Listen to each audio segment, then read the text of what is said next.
Jeremías 3. Si no anda, compártalo con el que esté de acuerdo. Dice Jeremías capítulo 3, verso 6. Ya lo tienen, sí. Bueno, en el nombre del Padre, del Hijo y del Espíritu Santo. Dice, me dijo Jehová en días del rey Josías, ¿has visto lo que ha hecho la rebelde Israel? Ella se va sobre todo monte alto y debajo de todo árbol frondoso y ahí fornica. Y dije, después de hacer todo esto, se volverá a mí, pero no se volvió, y lo vio su hermana la rebelde Judá. Ella vio que por haber fornicado la rebelde Israel, yo le había despedido y dado carta de repudio, pero no tuvo temor la rebelde Judá su hermana, sino que también fue ella y fornicó. Y sucedió que por juzgar ella cosa liviana su fornicación, la tierra fue contaminada y adulteró con la piedra y con el leño. Con todo esto, su hermana la rebelde Judá no se volvió a mí de todo corazón, sino fingidamente, dice Jehová. Y me dijo Jehová, ha resultado justa la rebelde Israel en comparación con la desleal Judá. Ve y clama estas palabras hacia el norte y di, vuélvete, oh rebelde Israel, dice Jehová, no haré caer mi ira sobre ti, porque misericordioso soy, dice Jehová, no guardaré para siempre el enojo. Amén. Cuando Dios me dio esta porción, me recordaba del compromiso que uno hace cuando se casa, ¿verdad? Para los que ya se casaron ya saben eso. Yo me acuerdo que cuando me iba a casar,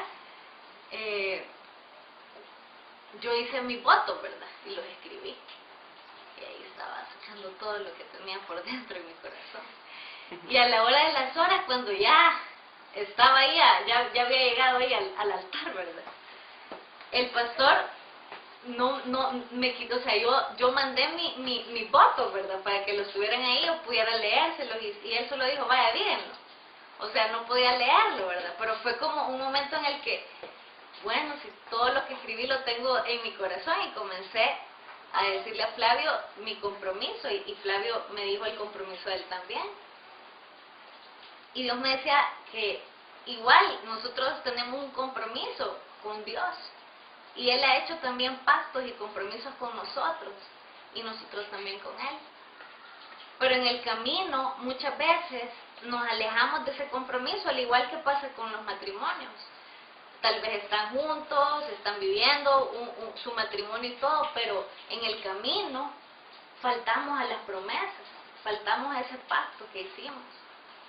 Y es bien curioso porque últimamente, hoy estaba hablando con una hermana precisamente en la tarde, ella me decía, a mí me preocupa, Mare, me decía, porque yo siento que ahora las iglesias hacemos de la palabra como nosotros queremos, la torcemos, le hacemos esto y le hacemos la otra vuelta para no hacer lo que la palabra de Dios quiere que hagamos y para que no cumplamos las cosas como tienen que ser. Y me decía, a veces hay iglesias que son estrictas, pero es que así debería de ser, me dice, porque Dios, o sea, es uno y su palabra es una sola, no la podemos cambiar.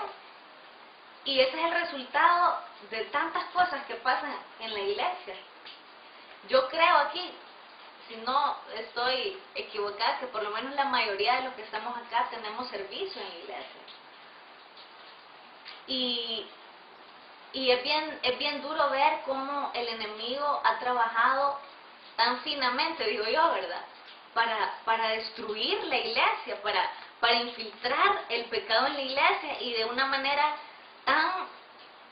tan fina que nadie se da cuenta. Y estamos conviviendo con el pecado y no nos damos cuenta. Estos primeros versos, donde dice, ella se va sobre todo monte alto y debajo de todo árbol frondoso y ahí fornica. Dios veía al pueblo de Israel como su esposa, ¿verdad? Y en el capítulo anterior decía eso, ¿verdad? Que es como esposo, que qué esposo, después de que él sepa que la esposa ha sido infiel, la va a volver a aceptar. ¿Qué? O sea, tal vez muy difícil, ¿verdad? O ya no sería igual. Es como, eso eso de la infidelidad, de la falta de confianza es súper grave, es como algo que te marca para siempre. Y así es el pecado en nuestra vida como hijos de Dios. Es una falta, un pacto y un compromiso para con Dios. Y le voy a pedir a todos que abran sus Biblias en aquí se lo puede leer yo, si no, en Jeremías 5:25. Jeremías 5:25 dice así, está unas páginas después de la que acabamos de leer. Dice: vuestras iniquidades han estorbado estas cosas y vuestros pecados apartaron de vosotros el bien. Yo creo que no es algo que podamos así como que tapar con el dedo. De verdad que yo he conocido hijos de Dios que están viviendo en una gran derrota, en una gran decadencia, en un estrés, en depresión, que no se encuentran, que tal vez ha pasado algo en sus vidas que los ha dañado tanto y están estancados ahí. Y a veces no recapacitamos cuál es la razón por la que estamos en esa situación. Y esa situación se llama pecado. Y pecado llamémoslo, porque yo siempre digo eso, todos los pecados son igual, porque el precio que pagó Jesús fue su sangre por todos los pecados. Llámese mentira, fornicación, adulterio, lo que tú querrás, es pecado al fin de cuentas. Pero nosotros hemos dejado entrar algo en nuestra vida que nos ha apartado de Dios. Y las consecuencias están ahí, estamos viviéndolo. Y con Dios no hay intermedios. O sea, con Dios no podemos estar en que sí y en que no, en que soy bueno y en que a veces soy malo. En 1 Corintios 6:9, se lo puede leer para los que tienen que traer su Biblia. La Marta no trae nunca. La Marcelita.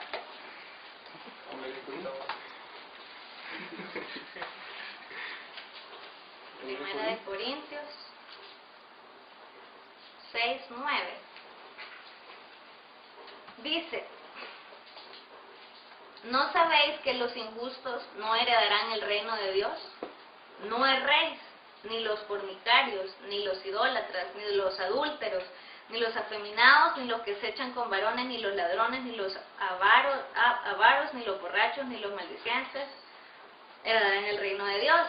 Y esto erais algunos, mas ya habéis sido lavados, ya habéis sido santificados, ya habéis sido justificados en el nombre del Señor Jesús y por el Espíritu de nuestro Dios. En la primera parte, para no leerlo de nuevo, solo dice: no sabéis que los injustos no heredarán el reino de Dios. O sea, es bien yo que aquí yo no quiero venir a hablar doctrina, porque no me corresponde a mí venir a hablar doctrina, que si se pierde o no la salvación. Pero la palabra de Dios es bien clara. Y aquí dice que los injustos no van a heredar el reino de Dios. Y los que estamos en pecado no vamos a heredar el reino de Dios. Y es bien yuca, porque en la última parte, en el verso 11, cuando dice: y esto erais algunos, mas ya habéis sido lavados, han sido justificados, han sido santificados. Pero la pregunta es: ¿por qué entonces estamos todavía ahí? ¿Por qué entonces estamos todavía estancados? Y ahora que venía en el carro, de verdad Dios, pero me impactó el corazón, porque me dijo: ¿sabes qué? Muchos no me conocen. Dicen que me conocen, dicen que me sirven, que esto y que lo otro, pero realmente no me conocen. Todavía no hemos entendido lo que Dios hizo por nosotros, el sacrificio que Dios hizo por nosotros, la responsabilidad que nosotros tenemos para con Dios, el pacto que nosotros hicimos con Él y Él con nosotros. Es algo que no se nos puede olvidar de la noche a la mañana. Y en la siguiente parte de Jeremías, cuando dice, pero se lo puede leer, ¿no? Dice: y dije después de hacer todo esto, se volverá a mí, pero no se volvió, y lo vio su hermano la rebelde Judá.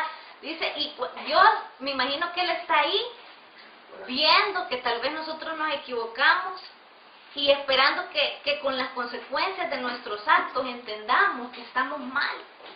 Pero dice, y yo vi y pensé que ya con esto iba a tener, pero no se volvió a mí. Yo no sé en qué situación estás tú hoy, pero yo no sé si Dios está esperando. Hey Tito, hey Flavio, hey Dani, ¿qué pasó? ¿Entendés? Volvete a mí. Y reincidimos en lo mismo y volvemos a caer y se ha hecho una cadena viciosa que el diablo nos tiene tan atrapados que estamos saliendo y regresando y ese ciclo no para. Y saben que Dios nos ha dado libertad, ha venido para darnos libertad. Y no podemos nosotros que somos sus hijos, que estamos sirviéndole a Él, estar estancados en un vicio de pecado. Él quiere que salgas, Él te está llamando la atención para que recapacites, para que entendas, para que entres en razón y que entendas que fuera de Él no vas a poder hacer nada y que si no te agarras de Él vas a seguir en ese hoyo estancado. Luego dice, ella vio, la hermana rebelde de Judá, ella vio que por haber fornicado la rebelde de Israel, yo la había despedido y dado carta de repudio. Pero no tuvo temor la rebelde Judá, su hermana, sino que también fue y fornicó. Y esto es algo también que pasa. Miren, Dios nos habla a tiempo. Y a veces Dios permite que nosotros veamos situaciones de otros para que nosotros entremos en razón y nos apartemos. El sabio ve el mal y se aparta. Y tal vez acá Dios te ha permitido a ti tener alguna situación cerca de vos, algún amigo o algún hermano, no sé, que ha pasado por alguna situación, ha visto los resultados del pecado. Muchas veces hasta nosotros mismos hemos dado consejos, ¿verdad? Que viene, mira, fíjate qué me pasó, no, mira, el santo del Señor. Y al rato, ¿verdad? Estamos en la misma. Y vemos lo que pasa y damos el consejo, pero a la vuelta de la esquina caemos en la misma situación. En 2 de Pedro 2:6 dice, está mi Biblia aquí, no es mía, es de Pedrito José, se la he robado desde hace como 2 meses. 2 de Pedro dice, 2:6, dice, al conocimiento. ¿Y si condenó? Espérenme, 2 de Pedro. Sí. 2:6. 1:6, sí, correcto. 2:6 dice, y si condenó por destrucción a las ciudades de Sodoma y de Gomorra, reduciéndolas a ceniza y poniéndolas de ejemplo a los que habían de vivir impíamente. Miren, es bien delicado, o sea, a veces así como Dios hace una obra así, pues, como esa de Sodoma y Gomorra, las redujo a ceniza, polvo. Y vemos eso, y lo entendemos y decimos, qué mala onda lo que me pasó, qué mal anda aquella, qué mal anda aquel, qué terrible eso, y es tan fácil, y se nos hace tan fácil llenarnos nuestra boca para juzgar, para criticar, para ver y decir qué mal, pero no lo llevamos a práctica en nuestra vida. Y estamos tal vez cometiendo los mismos errores que Sodoma y Gomorra, entiéndanme aquí, ¿verdad?